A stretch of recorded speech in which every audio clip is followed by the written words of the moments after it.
یہ عدل کریں تے تھر تھر کمن اچیاں شانہ والے، یہ فضل کریں تے بخشے جاون میرے جے میں مکالے، یہ میں ویکھاں عملہ والے کچھ نہیں میرے پلے، جو میں ویکھاں رحمتاں والے بلے بلے بلے۔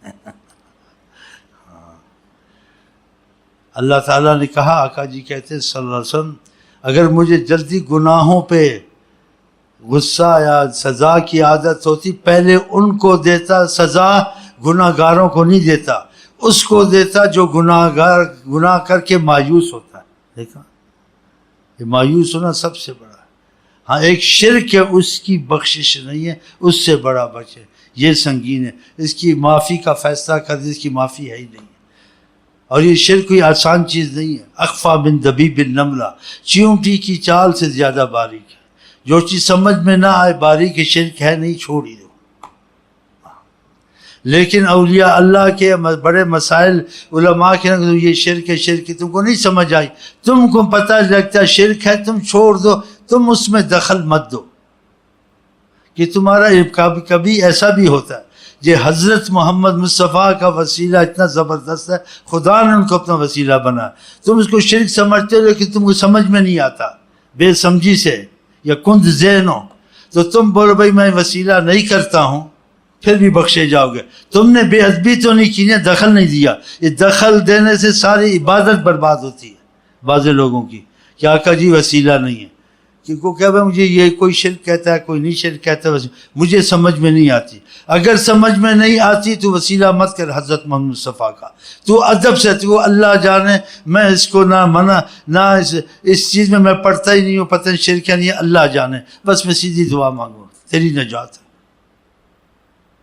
یہ باریک مسئلے ہیں، اور جو اولیاء اللہ کہتے ہیں، سب کہتے ہیں ان میں دخل مت دے۔ اگر تو نے دخل دیا، جیسے شرک کی سخت سزا ہے، ایسے بے ادبی حضرت محمد مصطفیٰ کی بھی سخت سزا ہے، اس کے عمل سارے برباد۔ پہلے آیتیں میں آپ کو کیسٹوں میں ہوں گی، شرک کا میں پھر بیان کروں گا، بتاؤں گا۔ پھر وہ جو میں کہتا ہوں وہ چھوڑ نہ دوں نا، وہ بات بہت خطرناک بھی ہے، اور جیسے نا ذہن کو ادھر ادھر کر دیتی ہے، کہ زنا کرے، یہ کرے، وہ کرے، معافی مانگے، وہ میں نے کہا صحیح کہا ہے۔ اگر وہ گناہ کر کے پچھتاتا ہے، پھر کرتا ہے، پھر پچھتاتا ہے، سب نیکیاں بنتی ہیں۔ ہاں نیکیاں، اس کے گناہ بھی نیکی، اس کی نیکی بھی نیکی۔ بہت سی حدیثیں یاد آ رہی ہیں۔ ایک تو آپ صلی اللہ علیہ وسلم بیٹھے تھے، صحابہ کہا، جس کا مفہوم ہے حدیث کا، وہ دیکھ لیں صحیح حدیث ہے، کہ اس کو بھی خدا بخش دے گا، وَإِن زَنَا وَإِن سَرَقَ، گرچہ اس نے زنا کیا ہے، گرچہ اس نے، کیونکہ کوئی چیز نہیں چھپانی چاہیے۔ اللہ آقا جی کہتے ہیں جو علم کو چھپائے گا خدا آگ کی لگام اس کے منہ میں دے گا۔ آپ کا وَإِن زَنَا وَإِن سَرَقَ، اس کو بھی خدا رحمت میں، جنت میں ڈالے گا، یہ مفہوم ہے، یہ صحیح حدیث ہے۔ ایک صحابی بیٹھا ڈر گیا، بولا وَإِن زَنَا وَإِن سَرَقَ، زنا بھی کرے، چوری بھی کرے، پھر بھی کہا وَإِن زَنَا وَإِن سَرَقَ، گرچہ اس نے زنا کیا، چوری کیا، خدا بخش دے۔ تیسری پھر صحابی ایسا ہوگا، زنا بھی کرے، چوریاں، کہا وَإِن زَنَا وَإِن سَرَقَ، تم چاہو نہ چاہو تمہاری ناک رگڑ کے ایسا کچھ کا مفہوم چلا جائے گا۔ یہ لفظی ترجمہ ان سے پوچھیں، ان سے صرف نہ ہوا، ہم کو نہیں آتے، نہ ہم مطلب کی بات سمجھ جاتے ہیں، اور ایسی اچھی سمجھتے ہیں، سمجھا بھی دیتے ہیں۔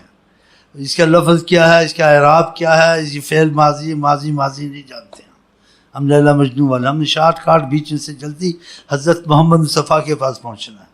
ہاں ہم اتنا لمبا رستہ نہیں چاہتے ہیں، ہاں سمجھ جاؤ ہماری بات۔ بہرحال وَإِن زَنَا وَإِن سَرَقَ ایسے کہا 3 دفعہ۔ کس نے کہا؟ حضرت محمد مصطفیٰ نے۔ پھر شک نہیں کرنا چاہیے، لیکن یہ امتحان ہے، بعض زنا سرقہ بچ بھی جاتا ہے، بعض زنا سرقہ پھنس بھی جاتا ہے۔ اب شیطان تم کو وسوسہ ڈالے، وہیں زنا سرقہ ایسے بھی کہا ہے، ایسے کہا ہے، سب کے نہیں کہا، کسی کے لیے ایسے ہوگا، کسی کے لیے پھنس جائے گا۔ تو گناہ سے بچ جانا ہی اچھا ہے یا گناہ میں گھس جانا اچھا ہے؟ گناہ سے بچ جانا اچھا ہے۔ اس لیے دوسری حدیث میں آپ کو آقا نے کیا کہا ہے؟ یہ جو حدیثیں کہیں ہیں، جو پھنس جاتا ہے، مصیبت میں آ جاتا ہے، قتل کر بیٹھتا ہے، زنا کر بیٹھتا ہے، چوری کر بیٹھتا ہے، گناہ سنگین بے شمار کر لیے ہیں، پھنس گیا، اس کے لیے یہ رحمت کا تقاضا ہے کہ اس کو ہو گیا پھر بھی نا امید نہ ہو، اس کو بخشش کی امید ہونی چاہیے. اب سمجھے؟ اور یہ اس لیے آقا جی نے نہیں کہا کہ انسان گناہوں میں رغبت کرے اور گناہوں میں لگ جائے اور گناہوں کا احساس ختم ہو جائے. ہاں یاد رکھنا یہ باتیں بیچ میں، اگر وہ دوری کریں گے شیطان تم کو دھوکہ دے گا. یہ بھی تو کہا ہے کہ پہاڑ کی طرح ہوتا ہے جو گناہ کر، یہ کہا یہ پھر بھولنا چاہیے. اگر دوسری حدیث میں یہ کہا ہے زنا سرق سا، یہ کیا جب گناہ کر بیٹھتا ہے اس کو ایسا جیسے پہاڑ آ گیا، وہ کہتا ہے میں ختم ہو جاؤں گا، خدا مجھے اب چھوڑے گا نہیں، میں اتنا. ایمان ڈراتا ہے. الایمان بین الخوف والرجاء، ایمان اس میں ہوتا ہے جس میں خوف بھی ہو اور خدا سے امید بھی ہو کہ خدا معافی دے دے گا. اس کا یہ مطلب تو نہیں کہ آپ ان حدیثوں سے گناہوں میں رغبت کریں. یا آقا جی نے یہ باتیں بتائی ہیں، نڑی میں قتل کی اور اس کی وہیں زنا وہیں سرقہ تب بھی جائے گا، تو مطلب ہے کہ رغبت دلائیے یا خدا کی عظمت کا احساس ختم ہو گیا؟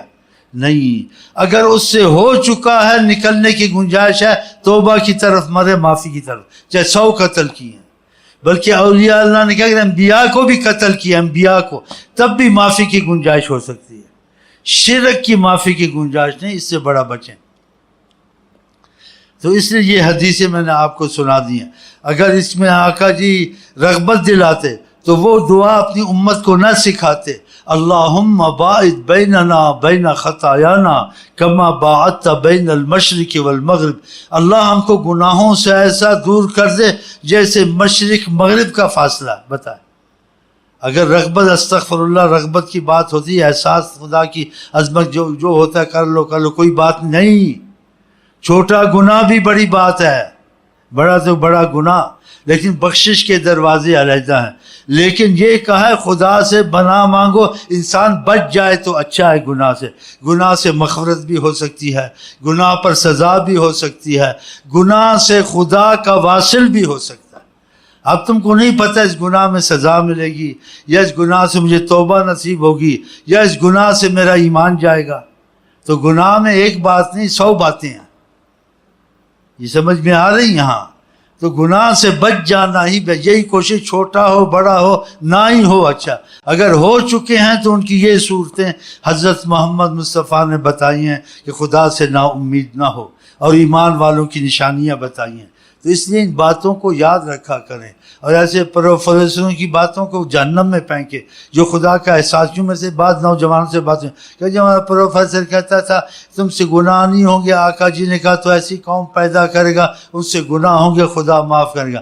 میں نے کہا یہ تو صحیح حدیث ہے، دوسری بھی ہے. اس کا مطلب یہ نہیں ہے کہ گناہ کرو اور اللہ تعالیٰ کی نافرمانی سے مت ڈرو. اگر وہ ایسا ادھوری بات سناتا ہے، اس سے تمہارے اندر خدا کی عظمت اور محبت کا احساس ختم کر دیا. محبت والا یا خدا کے خوف والا گناہ سے 24 گھنٹے ڈرتا ہے، نہ ہو بھی ڈرتا رہتا ہے. تو یہ ایسی بات کو کہنی چاہیے. پھر حدیثیں کچھ بیان کی، اس نوجوان کا دماغ کھلا. میں نے کہا کوشش کرو گناہ چھوٹا بھی نہ ہو. خدا انصاف پہ آ گیا، چھوٹا گناہ جہنم میں ڈال دے گا.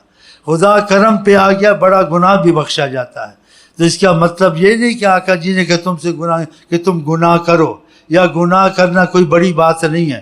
گناہ کرنا بہت بڑا غضب ہے خدا کا، کہ خدا کی نافرمانی اچھی چیز نہیں ہے. ہاں خطا سے ہو جاتی ہے، غفلت سے ہو جاتی ہے، ضد سے نہیں ہوتے، تو اس کی بخشش کی صورتیں یہ آقا جی نے بتا دی ہیں. نڑی، یہ تو نہیں آقا جی نے تم کو کہا کہ نڑی میں قتل کر، 2-4 قتل کی کوئی بات نہیں. بلکہ قرآن نے ایک کو قتل کیا، گویا ساری مخلوق کو قتل کیا اس نے. ہاں یہ بخشش کے راستے خدا جس سے ہو جائے تو خدا نے گنجائش رکھی ہے اس کی معافی کی. تو اس لیے میں نے یہ اتنی باتیں بیچ میں کی ہیں. تو آقا جی نے اگر اس میں ایسی بات ہوتی تو آئی یہ دعا نہ سکھاتے امت کو، اللہم باعد بیننا بین خطایانا، اللہ تو دوری کر ہمارے گناہوں میں اتنی، کما باعدت بین المشرق والمغرب، جیسے مشرق مغرب سے دور ہے ایسے ہم گناہوں سے دور ہوں. یہ حدیث ہے یا نہیں ہے؟ ہم تو پھر ان کو سوچنا چاہیے نا. ایسی ادھوری باتیں سنا کے لوگوں کے دلوں سے عظمت خدا رسول کی نکال دینی. ہو گئے تو اس کے لیے اللہ تعالیٰ نبی کریم نے رغبت تو نہیں دلائی، بلکہ حکمت سے واقعات سنائے ہیں کہ اگر ایسے ہو گیا ہے تو اللہ نے ایسے لوگوں کو بخش بھی دیا. ایسے نہیں کہا کہ ایسے کرو بخشے جاؤ گے. ہو سکتا ہے پکڑے جاؤ, ہو سکتا ہے بخشے جاؤ, تو یہ سب ہو سکتا ہے. تو اس سے جو ہے نا, یہی ہے جو آقا جی کی حدیث ہے, انسان پناہ مانگے, اگر ہو جائیں تو خدا سے معافی مانگتا رہے. ہم سب خطا کے پتلے ہیں, تو اللہ تعالیٰ صحیح کہتے ہیں, اللہ تعالیٰ گناہ سے ہم کو آپ کو بچائے. اگر ہو جائیں تو اس میں اللہ تعالیٰ معافی کی نظر سے دیکھے, انصاف کی نظر سے نہ دیکھے. ایسے ہی واقعہ حدیث میں آتا ہے, نبی کریم فرماتے ہیں صلی اللہ علیہ وسلم, ایک ایمان والا ہوگا, دیکھو اس کو ایمان والا کہا, اسے گناہ بھی ہوئے, خدا نے اس کو بخش دیا. اس میں حیا تھی نا, بے حیا نہیں تھا, لوگوں کو بتاتا پھرنا, جرات کرنا. تو اس کے کچھ گناہ چھپا دیے گئے. حدیث شریف میں آقا جی کہتے ہیں اللہ تعالیٰ نے اس ایمان والے سے بات کی قیامت کو, کہا یہ تم سے ہوا ہے, یہ تم سے ہوا. تو فرماتے ہیں آقا جی مفہوم ہے گھبرا گیا وہ, اس سے کہا اب میں نہیں بچ سکتا, ہوا ہی نہیں ہوا سے طرف.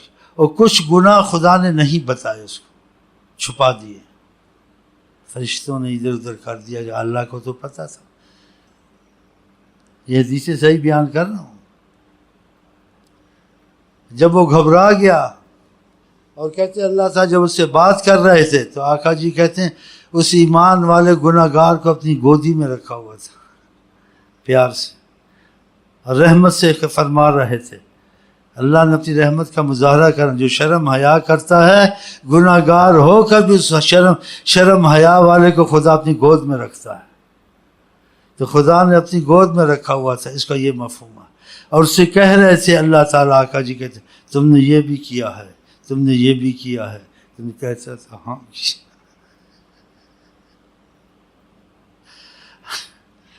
اور آقا جی کو کہہ رہا تھا اب نجات مشکل ہے. کہا جو کچھ تم نے کیا ہے ہم نے اس کو نیکیوں میں تبدیل کر دیا ہے. کہا اس کو سانس پڑ گئی. اور جو گناہ اس کو چھپے ہوئے تھے اس نے کہا اللہ تعالیٰ گزارش ہے, میں کچھ آپ کو کہنا چاہتا ہوں. اللہ تعالیٰ نے کہا کہو کیا کہتے ہو. اس لیے حدیث میں آتا ہے ایک پرندے کا قصہ تھا کہ ماں اتنا رحم نہیں کرتی جتنا خدا رحم کرتا ہے. ماں اتنا رحم نہیں کرتی جتنا اللہ تعالیٰ رحم کرتا ہے. آقا جی اللہ کی رحمت العالمین ہے, خدا رحم کرتا تو رحمت العالمین ان کو بنا کے بھیجا ہم کو تم کو بچائیں. خدا رحم نہ کرتا ان کو نہ بھیجتا. صحیح نہیں صحیح؟ تو خدا تعالیٰ کو بے رحم یا خدا تعالیٰ کو جابر استغفر اللہ یا سخت نہیں سمجھنا چاہیے. خدا بھی بے انتہا رحم ہے, حضور صلی اللہ علیہ وسلم بے انتہا رحم ہے. خود خدا ڈائریکٹ رحم کرتا ہے. خود نبی سے عشق کیا ہے اللہ تعالیٰ نے. خود نبی کی طفیل بھی رحم کرتا ہے کہ میں ان سے محبت کرتا ہوں, اسی سفارش سے بھی بہت کچھ تم کو معافیہ ملے گی. بہرحال جب اس نے کہا اللہ تعالیٰ کچھ گزارش کرتا ہوں. خدا نے کیا کہتے ہو؟ کہا یہ فرشتوں نے کچھ گناہ نہیں لکھے ہیں, میں نے اور بھی گناہ کیے, میں بتانا چاہتا ہوں. اس نے دیکھا فائدہ ہو رہا, اگر نقصان ہوتا وہ کہتا ہے میں اور بتاتا ہوں. وہ کہتا ہے اسی سے جان چھوٹنی مشکل ہے, اوپر سے اور بتا اور پھنسو. اس نے جب یہ دیکھا تو اس کو خوشی ہوئی. اس نے کہا اللہ میاں میں کچھ اور بھی کر بیٹھا ہوں, لکھا نہیں ہے, میں چاہتا ہوں کیونکہ وہ گناہ نیکی بن رہے تھے نا. تو کہتے ہیں صحابہ کہتے ہیں آقا جی صلی اللہ کی رحمت صاحب اپنی امت کو بتا کے مسکرا رہے تھے, ان کو تسلیاں دے رہے تھے. اور آپ آگے ہنستے تھے, ہمارے تمہاری طرح گدھوں کی طرح نہیں کرتے تھے. ہم لوگ گدھے. آقا کی مثال کون ہو سکتا ہے؟ کیونکہ آپ اگر ہنستے تھے تبسم فرماتے تھے. اگر کچھ زیادہ ہنسی ہوتی تھی تو آپ کے ذرا ہونٹ مبارک کھلتے تھے,